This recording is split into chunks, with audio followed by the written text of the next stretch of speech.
আমার নবী যেদিন এই দেশ থেকে বিদায় হয়ে যাবে, আমার আল্লাহ জিবরাইলকে দিয়ে প্রস্তাব পাঠিয়েছিলেন, ও জিবরাইল, আমার বন্ধুর কানে খবর দাও, আমার বন্ধু এই দেশের মাটিতে থাকতে পারবে না, আমার বন্ধু এই রক্ত মাখা জমিনের মধ্যে রাখবো না, আমার বন্ধুর দেহ আমার আরশের ডাইন পাশে দাফন করব। জিবরাইল খবর নিয়ে ডাকতেছেন, হুজুর আল্লাহর সালাম গ্রহণ করুন। আমি জিবরাইলের সালাম গ্রহণ করুন।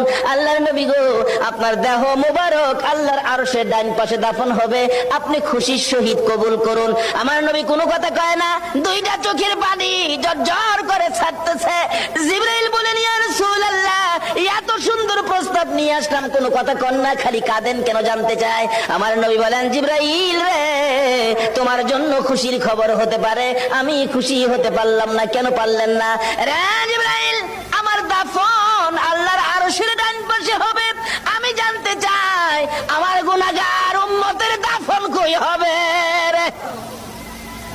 জিবরাইল বলেন, আপনার উম্মতের দাফন এই জমিনের মধ্যে হবে।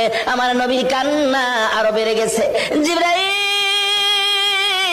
না না, সইতে পারি না, আমি আর সে থাকবো আর আমার উম্মতেরা এই জমিনে থাকবে।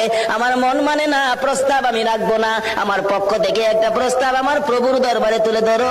জিবরাইল রে, আমার গুনাহগার এতিম উম্মতেরা যেই জমিনে থাকবে, আমি নবী আর সে যাব না রে, আমি আমার গুনাহগার উম্মতের পাশে সেই জমিনের মধ্যে শুয়ে থাকবো।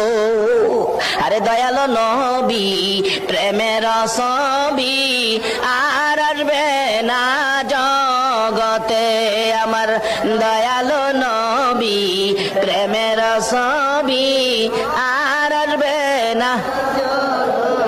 হাসর দিনে উম্মত বিনে, হাসর দিনে উম্মত বিনে যাবে না নবীজি বেহেশতে। দয়ালো নবী, প্রেমের ছবি আর আসবে না জগতে, আমার দয়ালো নবী, প্রেমের